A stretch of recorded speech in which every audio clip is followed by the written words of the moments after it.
Good morning, everybody. A very warm welcome. I don't know where you are, but here in Brussels, it's unsightly in terms of its warmth. It's like August, July temperatures in the early part of April. You know, climate change weather. However, we're all sunny inside, I hope, in different ways. Welcome, all of you lovely people, both on Zoom and those who are watching us on live stream, to this discussion on bailouts, bonds, and trust. Those of you who, are glued to our news agenda, trying to understand what's going on, not on the daily toll of how many people have died, where the rates have changed, etc. We know the other scenario that we're watching is how member states, politicians, and finance ministers are engaging with each other around creating a solution to the economic collapse that we're witnessing, and the fact that actually many commentators, you don't have needed commentators in particular, but we know that this financial unraveling is like nothing we've experienced before. People are referring it to as, it's the 1930s, but hey, how do they know they weren't there? All we've got is textbooks to tell us. But actually, it feels in terms of the bottom is falling out of the economy, both in the EU, but also globally. And we have a group of mostly men who are around the table, who can't seem to have a connection with each other around the founding principles of the EU and trust each other in terms of what kind of financial mechanism, what kind of financial route and pathway we should establish out of the crisis we find ourselves in. So at Friends of Europe, what we decided to do is we called on two trustees who are eminent big political beasts in the field over time. We have one who's a former Prime Minister of Italy and also a commissioner and a whole range of other things, and another who used to be advisor to Jacques Delors, but also ex-chief of the World Trade Organization. You couldn't think of two better people to draw on, to actually speak to them about what they make of the crisis, but also to share some of their own personal insights into the situation. They've both been at the heart of crisis in different ways.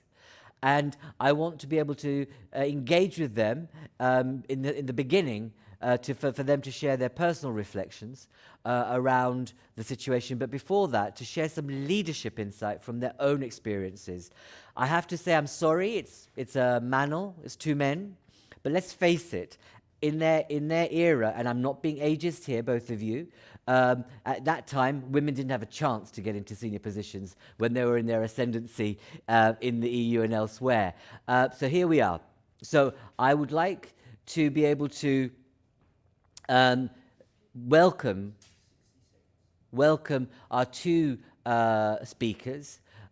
We have both Pascal Lamy, ex-World Trade Organization chief, and Mario Monti. So those are the two who are going to help us think through, from their perspectives, what the consequences are in the long term, but also their personal reflections in regard to how they see it right now, and their own sense of when they were there in the hot seat, when they've been in the political back room, and in the political front room, what it felt like. What I want to do is start with both of them to reflect on the personal journey and their insights, and then discuss with us what they make of the current situation.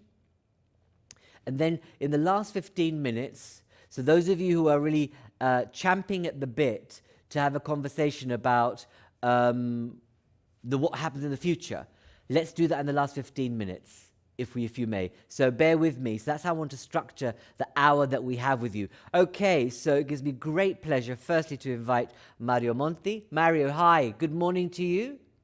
Can you hear me? Your volume is slightly low, Mario. We can't hear you.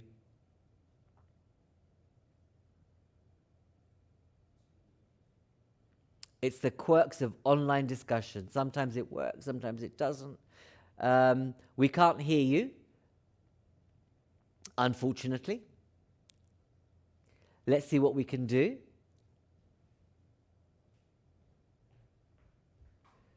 Obviously, Mario's the reason why I wanted to bring Mario in, given the situation we find ourselves in, but almost our response to Italy and what's happened to Italy is serving as an analogy for so many things and a metaphor on such on a scale about the state of the relationship within the EU and what the EU stands for.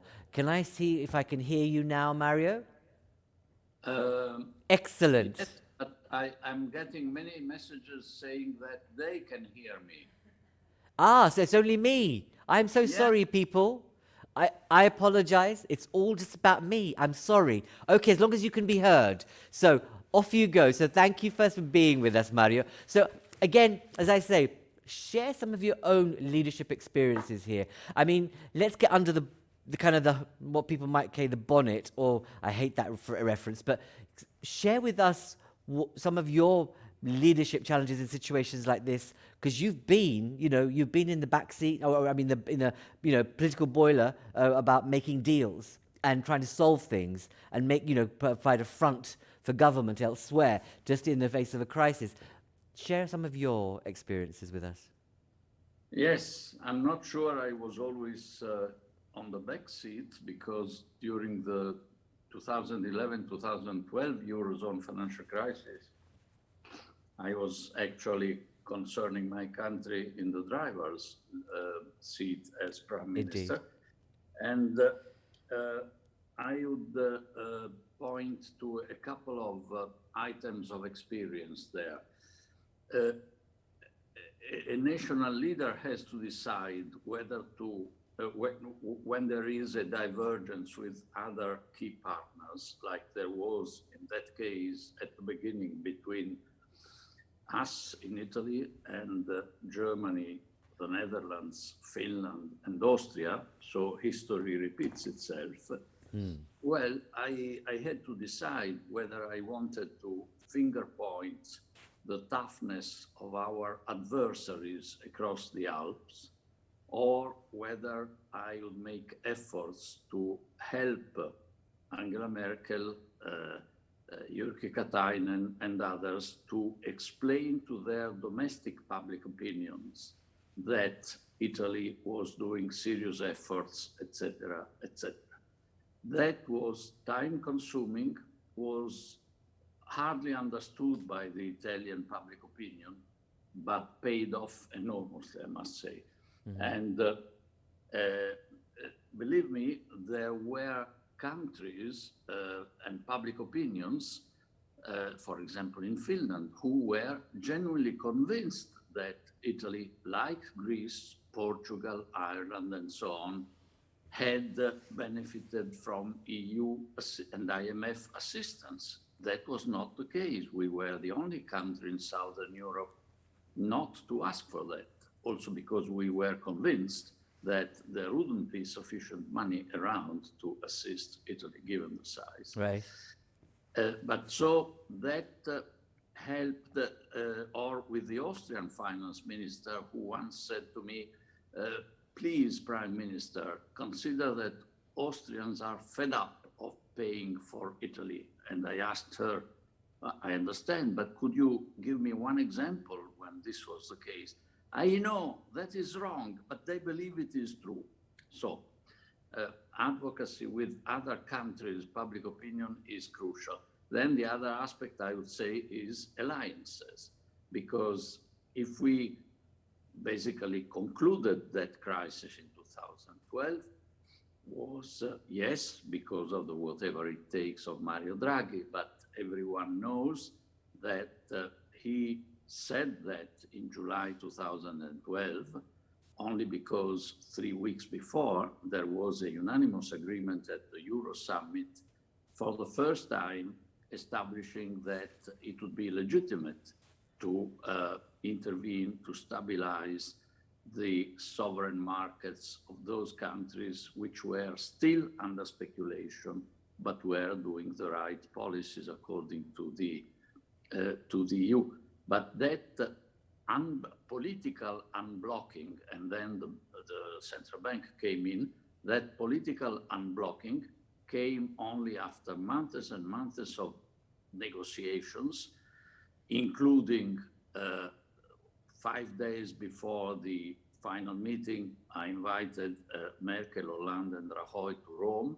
We bridged to some extent the gap. And then in the final night, the decisive move was that when I expressed the resolute position of Italy and Spain came on board, then François Hollande, intervening, sitting next to Merkel, said, I will not put the veto like Italy, but I can perfectly understand the reasons of Mario. That was a shock to Merkel after one night of still difficult negotiations. We came to an agreement. So help the leaders to cultivate their own public opinions in favor of a deal, and then of course play the alliances. On the current response, I will be very brief for now. I believe that Italy would be ill-advised not to accept the European Stability Mechanism as a vehicle, provided, of course, there is only a very light conditionality concerning the scope, the purpose of the expenditures. I have been totally against the Troika always, as I mentioned already. We didn't want a Troika in Rome, and we didn't get it. But the Italian government must understand that this would not be the Troika. And as for Eurobonds, again, one day they will come, but we have to do much, much more mutual public opinion conviction. I was active with many German economists and politicians in the last few weeks signing German-Italian appeals. And that is, I think, a step in the good direction. They probably will not come from now, but they will come later. Very final note, I hope that sooner rather than later, this whole discussion falls nicely into the appropriate place, which is the MFF. It's a lucky, it was a luck for the EU that the European Council deciding on the MFF was not able to decide. That MFF was rather ridiculous to begin with. It can certainly not be the MFF which will bring the EU out from the imminent crisis. Indeed, Mario, thank you very much for that. You are the author of the report that's looked at the kind of MFF from a different perspective and recommended clearly we need to use the MFF as a strategic policy tool to guide the EU over the next 7 years and treat it very differently. And we'll come back to that. Now people will have questions. And I suppose, and this is for you to think about as we come through this debate, what you describe around the last crisis of the financial crisis was this toing and froing in the months that took place to get to a solution. It feels like we don't have that time here, and it feels like you don't have the same political anchor points that you had previously, and there isn't someone who's holding things together. It feels like there's a vacuum, and it's everyone for themselves, and there's a real sense from very kind of seasoned, long-term leaders saying, you know, if we can't cut a deal, then actually this is just the end of the EU. But let's come back to that in a moment. I want to turn to Pascal. Pascal, welcome. Are you there? Can you hear me? Yes, I am. Hello, sir. I can hear you. Thank you again for being with us. So in a similar vein, share your experiences and stories in the way that Mario did about the kind of either the crisis you've been involved in, or even the financial one. But at the WTO, we know that the report, I think it came out yesterday, that I think your successor, one of your successors, has said that the facts are ugly. The actual data's ugly, and we're going to go into a recession that's deeper than 1930. So over to you. Well, on the first question, crisis reaction, crisis management, moments in my professional life when I went through episodes of sort of unprepared, possibly game-changing shocks. I can think of Chernobyl.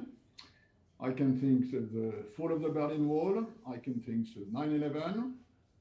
And I can think of the first ones were episodes where I was in the backseat, either as a chief of staff of Delors or as a commissioner. 2008 is the moment where I was in the front line as a player, when I had to engineer something that did not exist and which was a proper, constant, thorough monitoring of trade measures in order to avoid this big financial, economic, and social crisis to switch into a protectionist cascade.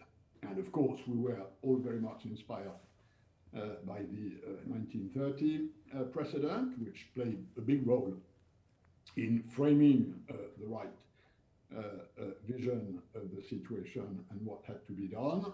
And it was a question of engineering at international level with a institutional structure, which I often said is liquid, if not gaseous.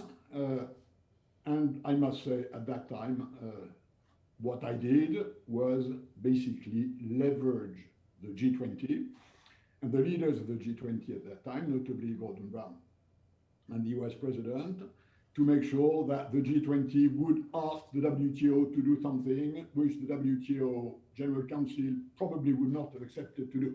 Yeah. So there was a sort of threshold which we had to go through. If I look back at all these episodes in the same vein as what Mario just said, my main observation is that these are moments for leaders. These moments, because they are not prepared, do not belong to the normal category of adjustment in economic, politics, society. What matters is the vision thing. And on this, I totally disagree with a major European leader who once said that people who have a vision have a psychiatric problem. I think this is the sort of moment where you need a leader that has a vision. And I mean, if I remember, for instance, the way Delors handled the fall of the Berlin Wall, he had a vision of what this meant. And he discussed it with Kohl, and he discussed it with Mitterrand, and Mitterrand had a much narrower view of what that meant. And these discussions about what was the size of the problem, what was its transformative capacity, and what to do with that was absolutely crucial. And I think going back to the present situation, what I will say is extremely banal. I think it's pretty clear that either at the international level or at the EU level, we have a comparatively low level of leadership, and that is a problem. Although as usual, the EU is a bit more structured than the multilateral system, because we have a history, we have institutions, we have something in common that makes us a bit less inefficient in this sort of situation. But I think it's fair to say that we still have a serious problem. I'm in a way more worried about the lack of leadership at international level than I am at EU level, because I think at EU level we always have a phase where sort of traditional north, south, east, west, frugal spenders appear. So, and we are going through this phase. I'm much more worried at the international level because of, we know, a lack of proper conversation. I read in Whatever News this morning that today was the first day since the beginning of the crisis, i.e. 3 months, that the UN Security Council will be discussing COVID. This is absurd. It's shocking. Now, on the immediate situation and all the ongoing discussions in the Eurogroup, which Mario mentioned, first, I think there's, at least vis-à-vis public opinion, there is a total lack of clarity of what this discussion is about. Whether this discussion is about funding the reaction to the crisis, which is what we do now in various governments and at EU level to cope with this sanitary and economic shock. And then there is another question, which is the recovery, which we know will be necessary. We have an amount which is floating here and there, including at the central bank, of the amount of the financial bazooka that will be necessary for the recovery, 1.5 trillion. This is a huge amount of money. Indeed. I think any discussion about the tool which should provide this 1.5 trillion has to go beyond the sort of nitty-gritty discussions we've had so far, whether it's a specific fund, whether it's ESM, whether there is conditionality or not, whether it's the EU budget. All these are small, tiny pipes as compared to what is needed, which is why I do not believe, to use Mario Draghi's vocabulary, I do not believe this can be done by a series of small balance sheets, sort of juxtaposed with one another. There has to be a big balance sheet able to support the increase in debt that this will imply, and only a strongly joint EU operation can do that, which is why I'm in favor of Corona bonds. I agree with Mario that there is a problem with convincing Germany, but I think this time, contrary to what he did very efficiently in 2008 and which he recalled, I don't think we have time to convince German public opinion, which is why I have proposed to launch a Corona bond emission without Germany, put it together, structure it, take the decision to launch it, even if Germany is not on board. And I think if we do that, then the odds are that Germany will come on board. I recognize it's a bit brutal. Mario will not be surprised that I'm less politically correct and less nice and diplomatic than he has been at the time. But I think this is the moment for really bold moves. Thank you both. Thank you both. And you know, one of the things that occurs to me about what both of you have said is that the circumstances and the experiences you've had, you could see the build-up. There was a sense, there was diplomacy, data telling you that this might be moving in a certain direction. Financial crisis, people predicted it to many, a couple of years before it. The Berlin Wall, we knew that there was things that were taking place that were leading us towards that. There's something about this that feels that time and space, i.e. it's within 3 months, the world has changed fundamentally, our societies have changed fundamentally, our economics has moved in a way that we've never experienced before, and we have none of the same levers that we thought we could rely on in the past. And it feels like sci-fi. It feels like a Netflix film or one of those horror sci-fi films we've seen, like Contagion, that suddenly is coming to bear on our lives, and none of the leaders are prepared. And you're right, there's a vacuum of leadership. But clearly, the sense of individualism that we've seen develop in our societies in the past 30 years as being really evoked effectively here, where people are very much about their own backyard, and we can't seem to get a sense of collectivism or a collectivist culture. And Pascal, it's interesting, you're saying that, bugger consensus, let's just move on without Germany. But what will that do to the EU in the medium term? And something that I think you may be asked about as we move forward. So, but time is of the essence, both here but also out there, we know. So I want to bring our Zoom participants and those on live stream. Don't forget, you can send us your questions. And those of you who are on Zoom, welcome again. What I'd like you to do is make sure you use your virtual hand to indicate that you want to ask a question. In order to get through as many of you as possible, try and keep your contributions or questions really short, so that we can get as many of you in and make the most of this next 35 minutes that we've got.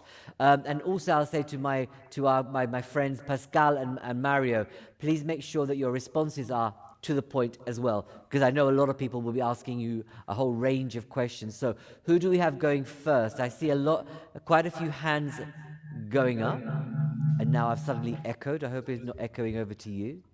So Joanna, where are you, Joanna? Joanna, so we can't hear you. Yes, I can see the others with your hands up. Thank you very much. We're making a note of those. So Joanna first. Can you speak into your mic or take your headphone off? Sometimes it works better. I'm not sure if you can hear me like this. Can you hear me? Excellent. I can hear you. Can you hear me well? I can hear you well. Introduce yourself. I know there's about 5 other hands up. I will bring you in, I promise. Go on. Okay. It's Joanna Drake. I'm from DG Environment. My question would be, everybody's talking about the exit strategy first and the recovery strategy. Even the European Commission has now it's planned its work going forward along these 4 phases, if you like. Well, from everybody's point of view, it appears that there's a common wisdom that the recovery strategy must not bounce back to normality, but it has to bounce back to a better society. My question to you both would be, it should also be bouncing us back to a better Europe. And I want to hear from you, what's your recipe for a better Europe, and how far does the bouncing back into a sustainable recovery is part of that? I have to say, if they had the answer to that question, they'd be millionaires right now, if they were betting people, or we were betting people. But let's get their wisdom on this, because as both of them have said, we've got a very different group of leaders configured here in the EU. But let them answer that question. I've got someone from Estonia, an MP from Estonia. Udeki? Where are you? Hello. Say who. Hello. Hello, welcome. Will you introduce yourself first, please, and say again what your question is, and perhaps if it's to both of them or just to one of them? I'm Udeki Lana. I'm a member of Estonian Parliament and also a member of the European Affairs Committee. And my question goes to Mr. Monti, whom I know is the supporter of so-called expansionary fiscal contraction, or how in Italian it says austerità espansiva, and has always been fighting against budget-stimulated growth. But here I hear him almost supporting the Eurobonds. So my question is that in this crisis we have induced by corona pandemic, would you suggest the same recipe you did last time in Italy with austerity, budget cuts, where we could begin from health services to job creation? What is your suggestion here from the viewpoint of austerity? Thank you. Thank you, Udeki. Then thank you very much. Antonio Zappula. Sorry. Antonio, where are you? I'm here. Good morning, everyone. Good morning. So can you just introduce yourself, please? Sure. I'm the CEO of the Thomson Reuters Foundation, and my question goes... And you're also a European Young Leader. Welcome. With pride. Good. So my question goes a little bit beyond the finances right now, and I'm actually looking at the state of the democracy. So my question is for Senator Monti, and it's really whether he fears that there will be a shift towards autocratic states across Europe. We're seeing some movements which really worry me when it comes to shifting powers towards governments and suspending check and balances. Does he believe that this could be a risk to a democracy? And if we think that there is a slight risk that that might be the case, what can we do now to make sure that we're not then making sure this actually happens under our watch? And Antonio, but while you're there, what do you think? I mean, we know we've been hearing, well, we know about what's been happening in Hungary for some time, and we've accepted it. Poland, only, again, the European Court of Human, Justice have said what they've said yesterday. What do you think should have been happening now in relation to both of those countries? What's your view? Well, I think it's what should have happened before. You should not be allowed to behave the way they've been behaving if you want to stay within the union. And we close a blind eye for so long. And I think now is the time whether if we continue to close a blind eye, we will actually have a tsunami effect across Europe. And that would be the end of democracy across Europe. That's my personal view. I think we need to act swiftly. And there is a huge risk to democracy at this moment in time, and nobody's really talking about it. Antonio, thank you very much. So, gentlemen, can I ask you both, and I'll bring other speakers in, questions in a moment, but let me go back to both Pascal and Monti. Pascal, if you can come back, first, and then Monti, you've got two very specific questions directed to you. But Pascal, the million-dollar question, how do we bounce back with sustainability? What's the magic that you think that we need to have in place? Difficult question, but it goes back to your point about vision, doesn't it, Pascal? Pascal, over to you. Yeah. I think the present situation is... You may need to move closer to your mic, Pascal, so we can hear you a bit clearer. Okay, can you hear me now? Lovely. Is it okay? No, I think leaving apart the question of the size of the EU instrument that will be needed to cope with the huge depression that the size of which is not yet well understood, and I'm convinced it's going to be a big, long depression, given the damage to the economies, and not talking about what happens in developing countries, which is a likelihood of a huge catastrophe. I think we have to rethink the European agenda for the 5 years to come. In public, I hate using the notion that this crisis is an opportunity. I know. Because so many people are suffering that they listening to the fact that it's an opportunity to reshape the future is absolutely senseless, but intellectually, this is a reality. If I look at history, the crisis, the exit of which has been properly managed, have been prepared during the crisis. Compare the Treaty of Versailles to the San Francisco Charter. So we now have to look at the European agenda for the next 5 years to come. This is a big reshuffling, political, economic, technical exercise. We should not rush into conclusion.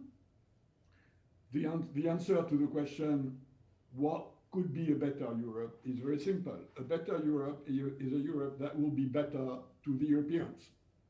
And we have to reframe our political backbone, which is why I 100% agree with Mario when he says that pretending that the multi-financial framework can be fixed in a few weeks is totally stupid.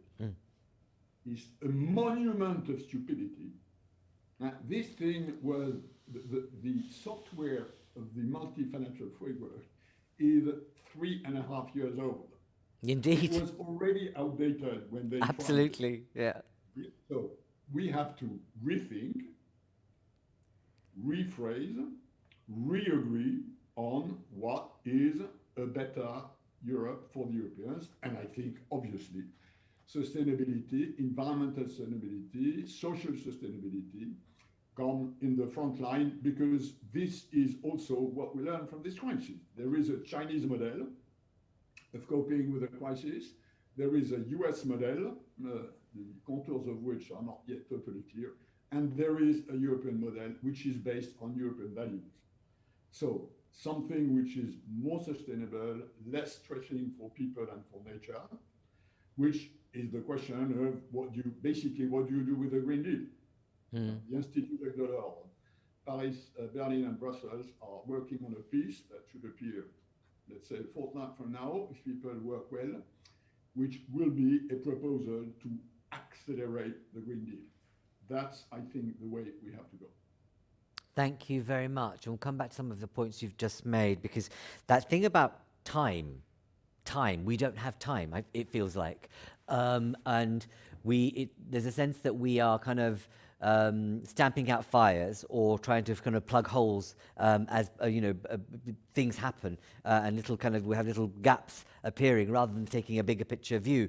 But it's always politics and leadership tends to get in the way here, and we're not seeing a lot of that in the discussions just in the past 24 hours, and we're not seeing it from the college in a different way either. But let's come back to that. Monti, you had two questions to you. If I can ask you to, again, like Pascal, be brief as possible in relation to those two questions regarding one, about the threat to democracy and what will happen in the future in terms of some of the approaches we're taking, and the very specific approach, I suppose, in terms of the levers, the financial levers to incentivize a response financially, and your potential, agreement with Eurobonds, etc., and what the consequences are in terms of domestic policy around austerity. First of all, although there are so many Marios in Italy, please continue to call me Mario without shifting to Monti, if I may. But then on Udeki's question, basically, on the future macroeconomic policy of the EU. For now, like Pascal, we must live with and must indeed put in place a huge amount of debt. At the same time, I do not believe that this should be taken as a paradigm change in what it would be normal for Europe once we are at cruise speed again. And I believe one difficult and crucial moment will be when apparently obsolete things like a stability pact or fiscal discipline rule, like state aid control, will have to be reinstated. I think we need already to think of a reform of those sometimes obsolete instruments, but they will be part and parcel of a new governance of Europe. On Antonio and the shift towards autocratic states, I believe that that is a very, very serious problem. I would at the same time, the EU should use the treaty, should demand compliance with the treaty and with the laws, and don't hesitate to be tough. But if we think of the future of the EU as such, I believe that it's not only the autocratic states, but it is also our normal democratic states which are evolving towards irresponsibility as members of the European Union. What do I mean? I mean that, Pascal mentioned the lack of vision. I agree with him. But even more serious to me is the problem that even if leaders do have a vision, they don't care about it, because what they care about is an extremely narrow, short-term, national electoral perspective. They go into that room of the European Council, and now, unlike 10 or 20 years ago, each of them, almost without exception, think of their elections in 3 months, their public opinion polls in 2 weeks, etc. So I'm afraid, but this is a very fundamental discussion, that the creature of Giscard d'Estaing and Helmut Schmidt, namely a European Council with a lot of powers, is really the place of distraction of the European, of distraction and of destruction of the European Union. To let the EU proceed and approach our dreams, we need leaders who, like Helmut Kohl, are ready to sacrifice domestic popularity and re-election to their vision. We have the single currency, we have the euro, but Helmut Kohl on that lost his election to Gerhard Schröder in 1998. Mario, apologies for referring to you as Monti in the past. I didn't mean that. But Mario, what you've just said is deeply depressing in the sense that actually we don't have you. And I was about to ask you to name and shame, but what you said is actually you can't think of anybody that's in the council at the moment that's got the leadership quality, the vision quality to bring us together. Because actually all of them at this stage, but even before, and we've known this for the past 20 years. It's ever thus. Leaders said one thing in Brussels, did something at home, and they always blamed Brussels for their woes domestically. But it feels like we've had a new breed, and that even this breed is just simply the same. So, Absolutely. but sorry? No, absolutely, So we're buggered, basically. What you're saying? I'm sorry. So we are buggered, basically. Yes. In a nutshell. Yes. We are back, but this shows, and I'm always been convinced of this. I see Anna Diamantopoulou. With her, we had many discussions, and with Pascal when we are colleagues on the Prodi Commission.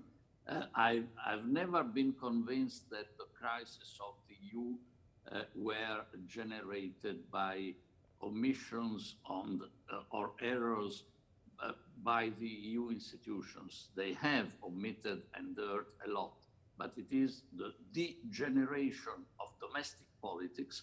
I repeat, not only in autocratic states, but also in our nice democratic states, which is incompatible with the European project.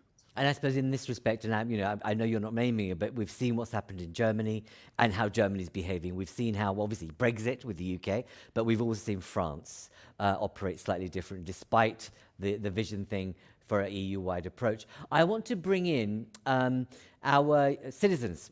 We have Debating Europe, which is a platform of over 5 million citizens who engage with us on a daily, weekly basis on matters that are important to them, that relate to EU policy and politicians. So I want to bring in Joe.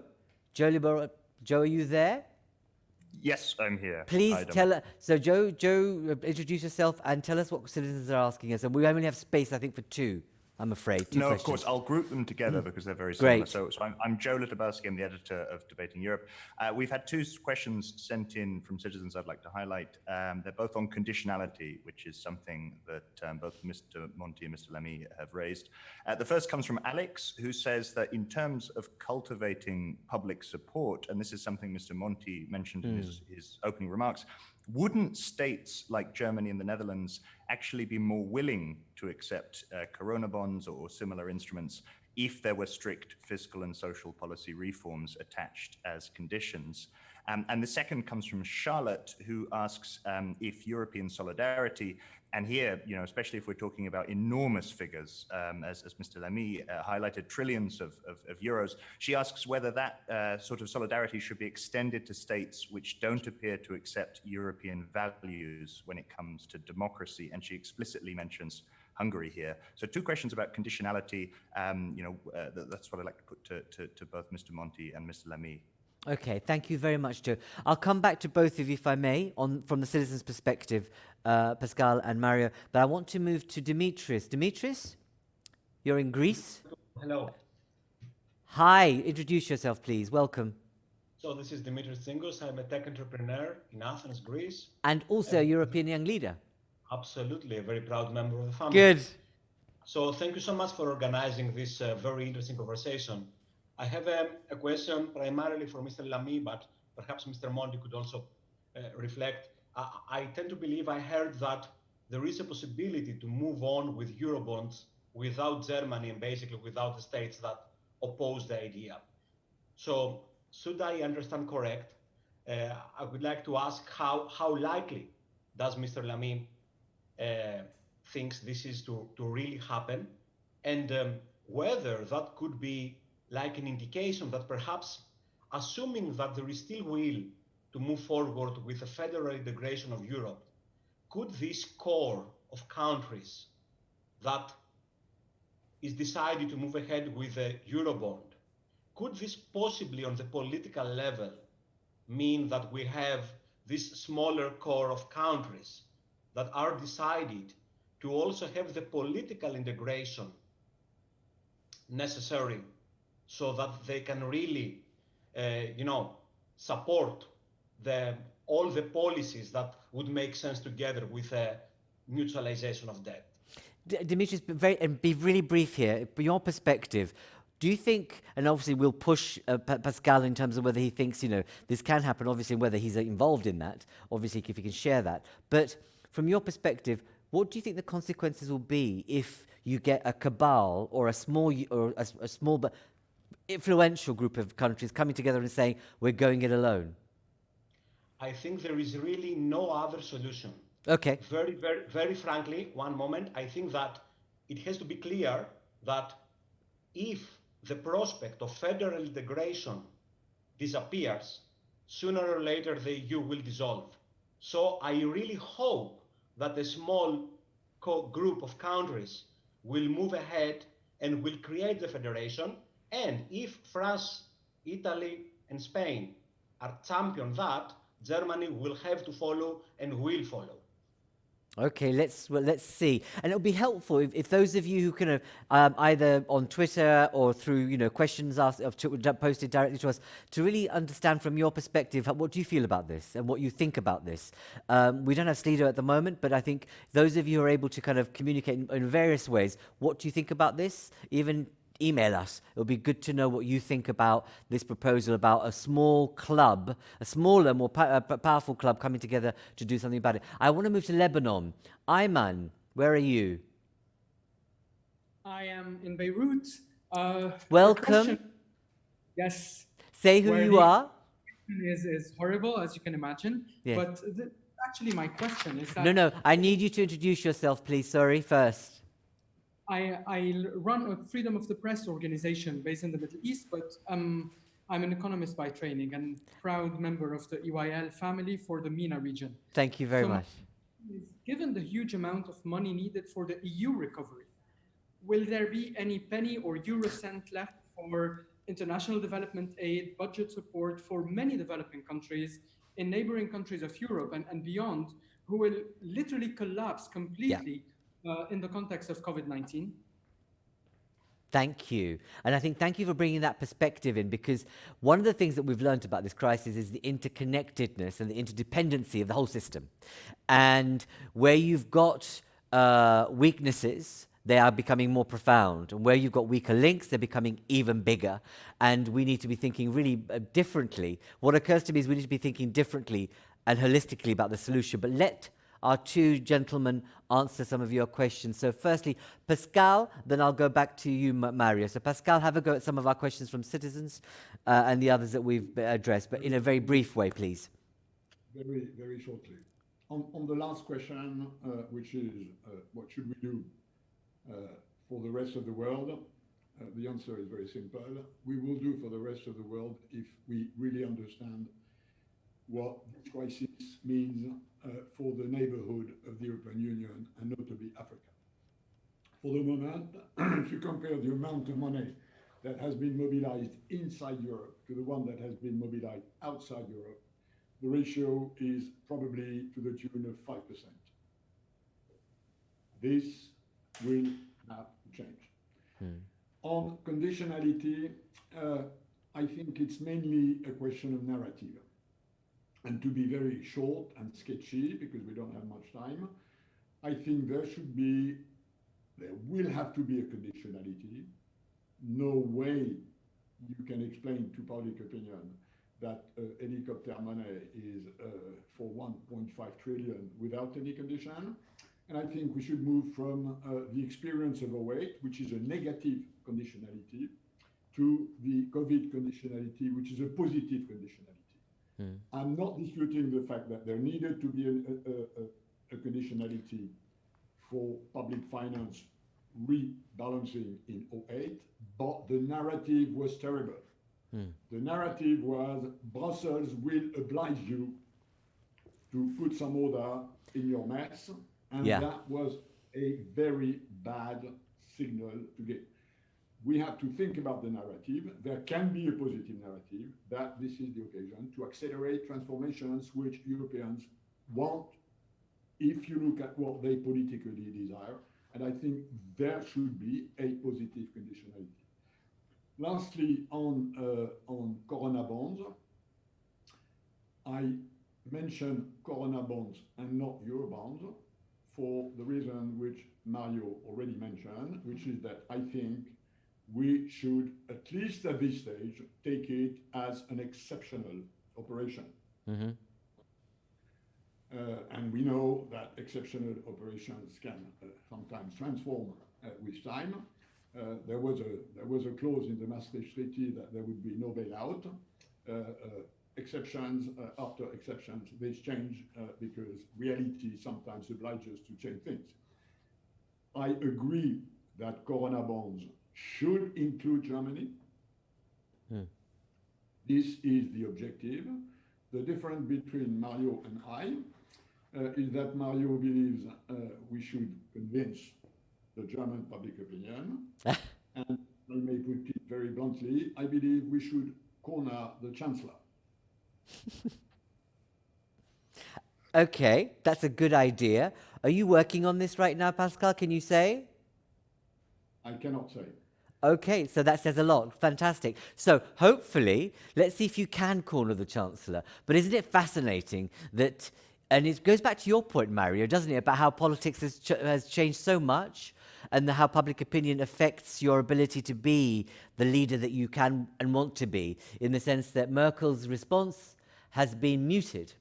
And given the bashing she's had domestically, it feels as if like suddenly that very profound consensus builder is suddenly lost and not there and present. But Mario, your points from you in response to what you've heard so far about conditionality and the other points that were made by colleagues before I move on, and I've got only less than 10 minutes left. Yes, on conditionality, I entirely agree with Pascal. On cornering the Chancellor, I did that in 2012, but I think it's important to corner the Chancellor as with France and Spain we did in the June 2012 Euro Summit, which was greeted by the press in Berlin as the first defeat of Merkel in Brussels. But it was very important that although cornered, she subscribed to that statement. Had we cornered, had we reached an agreement of all the others without Merkel, Draghi wouldn't have said a word, because he would have feared that a second later, the Chancellor would have attacked the ECB. So it's very important on certain things to be all there, in my view. As to the small club, no, as Italian, even though I may totally disagree on some aspects of German policies, maybe their reluctance on Eurobonds, etc., I prefer my country to stay in a system which has taken on board the principles of the social market economy from Germany. Honestly, we have always been cousins with the French, but France has not given us anything of value in the European construction, besides being a big engine for it with vision. But because I'm interested in integration to the extent that integration changes our countries, and I believe for the better, I have the very unpopular in Italy position of considering that staying with Germany and trying to change Germany is essential. One last word. There was a moment, I will say it this morning for the first time, when President Hollande and I had considered, had we not been able to convince or corner Merkel in June 2012, we had prepared ideas on the possibility of having 2 euros. But we put that project in a tiroir. We called it Projet Tiroir, and I hope that it will never be necessary to take it out of that place. Fascinating, fascinating. Particularly your opener about the kind of the politics and the approach to it. But again, it occurs to me times are so different. But let's come back to the concluding remarks. But you know, one of the things that both of you, when you refer to Germany, what the World Trade Organization and other financial forecast institutions said that Germany's on the tipping point of a recession. In a way, it hasn't been for nearly over 30 to 40 years. So this is like game changer, because what's been regarded as the traditional engine room of Europe is potentially going to be on its knees within a year or so to come. So that changes a lot, one would think. So I want to bring in very, very briefly, and I've got, I know some of you have been champing at the bit. We have Coca-Cola, I think, a representative from Coca-Cola. We have Romania, an MP from Romania, and we have a couple of others, which I'll come to. So let me just start with our colleague from Coca-Cola. Yes, hi, Wouter Vermeulen. I lead public policy for Coke for India. Very brief, if I may, please. Very brief. We are creating a lot of debt, so I'd like to hear from Mario Monti and Mr. Lamy how they consider or what we should expect in terms of payback of that debt, and what the impact might be for the private sector and for consumers. How are we going to pay all of this debt back? Okay, great. So we're moving to, as I said, with those. I'll get both our colleagues to reflect on the kind of the way ahead in terms of debt and payback. We have Romania. Gabriela? Are you there? Hi, everybody. Gabriela Crețu, European Affairs Committee chairperson. Welcome. In the Senate. Yeah? Do you hear me? Yes, indeed. Yeah? And a left-winger federalist, European federalist, very worried in this moment. There are some adults in this room, and we know that sharing risk has been necessary for long because of euro currency structure, because of single market, not only because of this crisis. But unfortunately, we know history repeats itself, but has happened so many times by now that once again would be not a farce, but instead a kind of tragedy, because economic divergences lead to political divergences. Yeah. Political divergences undermines European Union. And we lost the Brexit as a moment for reshaping. We cannot lose this. So Gabriela, sorry, because of time, I do apologize. Give us more concrete ideas in how to proceed, because we don't have them. So you're beseeching now two individuals to say, please come up with a magic bullet or do something that takes us out of this quagmire that we find ourselves in. And isn't it interesting? I've heard from a lot of people who feel they're scratching their heads, thumping their hearts and saying, who's going to step in? Who's going to come into this void and do something kind of transformative and be leader-like and not be selfish? However, let's come back to that in the last few minutes. I have Anna Diamantou and then Monica Frassoni. So Anna, where are you? Yes, hello. Hello. Please introduce yourself, please. Anna Diamantopoulou, I'm from Greece and president of a think tank named Diktio. I would like to ask both a different question. First of all, my point is that Germany and Chancellor is not the same as it was 10 years ago. The Chancellor is much weaker and the political situation in Germany is completely different. Indeed. So my first question for Pascal is that, do you believe, Pascal, that France and Macron would ever join an effort between the 9 or 10 member states without Germany? And my question to Mario is that, do you believe, Mario, that Italy is ready to realize its threat and leave the European Union if there is no Eurobonds? Right. Thank you. Monica?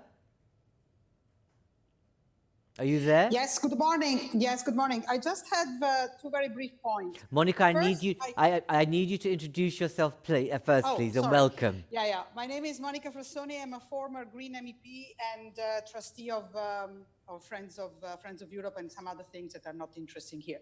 So, good morning, everyone. I just have two very brief points. First, I really don't believe that we will be able to convince member states which are not, let's say, in favor of Corona bonds or mutualization of debt or whatever, unless we don't make it politically convenient. And I think that we have to note that there is a very useful debate, internal debate, that is going on in the Netherlands, in Germany, in Finland, less in Austria, and we have to foster this very much from European voices. It is very useful. There was a very interesting appeal that went around between Italian and Germans, and I think that these kind of initiatives are extremely useful. Second, I think that we have to mobilize civil society in uniting the economic issue with the democracy one. And I think that the Council should put on the agenda the question of Hungary explicitly by reducing or taking out their money. I think that we have to discuss and mobilize around very, very concrete proposals. And of course, the Green Deal and all the rest of the greening, let's say, of a sort of green conditionality is something that is possible and should be done now. Thank you. Thank you. Okay, thank you all very much. So, okay, and I do apologize. I'm going to run on for about the 5 minutes or so. And those of you who have to leave, I apologize, but it's always short. But we try and pack in as much as we can. Mario, first, if you can kind of come back to some of these questions that have been asked about payment, but whether we take a much more forceful role with Germany or not, and the consequences, and what your response is in particular to the issue of if the situation isn't as clement as it might be for Italy, would you walk in your perspective? But also think about, I suppose, in your commentary, we know there's been an agenda set by the President of the Commission. Much hailed as a strategy. Doesn't all of that change now as well for the College of Commissioners, the European Commission? So these are your concluding remarks for this particular debate, reflecting on some of those points for us, please. Thank you very much, and really for all the questions. I will pick 2 points. To Anna Diamantopoulou, Italy. I don't want to undermine the negotiating position of the Italian government, and I'm certainly not speaking on their behalf, but I believe that Italy would not walk out of the EU in case there are no Eurobonds tomorrow. And but of course it is true that there are a couple or 3 parties that are very vocally against the usefulness of being in the EU. And I must say that whatever monosyllable is pronounced by a harmonious Dutch voice does not help a lot.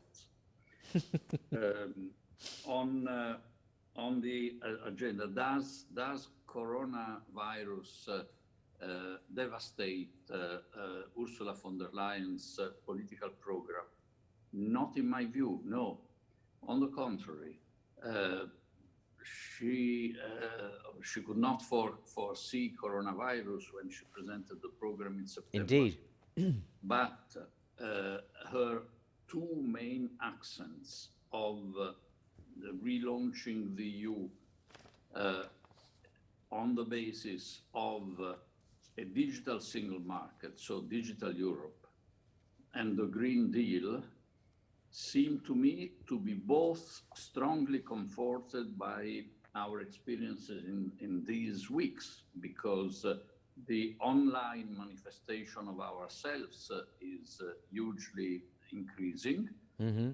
And as to the Green Deal, not only the reasons to work against climate change have not weakened a bit, but as we know, several virologists connect the diffusion of new pandemics like this one and maybe others in the future to the way in which mankind has been playing with the environment. So I believe that the main axis of the Commission program remain there, but of course they need to acquire more plausibility and clout, and that can only come with the MFF. Thank you very much, Mario. Pascal. Answer to Anna Diamantopoulos' question. Hi, Anna. Good to see you in good shape. The answer to your question, Anna, is in a press release by Reuters yesterday, late afternoon, which I will not quote precisely because I don't have it under my eyes, which is that from the Élysée side, they are very seriously considering this option. Now, on the bigger question of debt, I think anybody subscribing debt does it with the intention either to be repaid with a low interest rate or to cash in a high interest rate with the risk that this debt is not repaid, basically. And I think we have to look at that as a supply and demand offer. There is a lot of money around that will need to be invested. The fear that's coming, I think, rather soon is a fear of inflation, because there are ingredients for an inflationary surge in the present world economy, and this should incentivize lots of available finance into serious EU Corona bonds with a maturity of 30 or 40 years. So I think in terms of market, if I was an investment banker, which I used to be during a few years in my life, I would step in. Finally, I would like to go a bit to the big picture and maybe re-enter a bit politics. What I get from the many conversations in which I'm involved, worldwide, US, China, Europe, with many think tanks, with the Paris Peace Forum, which is preparing its third edition this year, with the Institute Jacques Delors, Paris, Berlin, Brussels, with European, Chinese think tanks, is that this world is going to change. Not a demise of capitalism, but there will be changes in the model we've been going through for the last 30 years. There will be a sort of rebalancing between politics and economics. Some call it capitalism or globalization with Chinese characteristics. I'm not sure we have to go as far as that, but there will be a rebalancing between public interest, between issues like environment, social, health, precaution, and the very vibrant, globalized market capitalism system we've had. This rebalancing will take place, and I think Europe, who is, as always, at least for the recent times, somewhere in between Asia and US, somewhere in between a more collective way of doing things, which probably explains, by the way, some of their successes in fighting against the virus, and the US, we have to move into this direction. We have a social market economy. It has to become a bit more social, a bit less capitalist, remain market, but a bit more sustainable environmentally wise.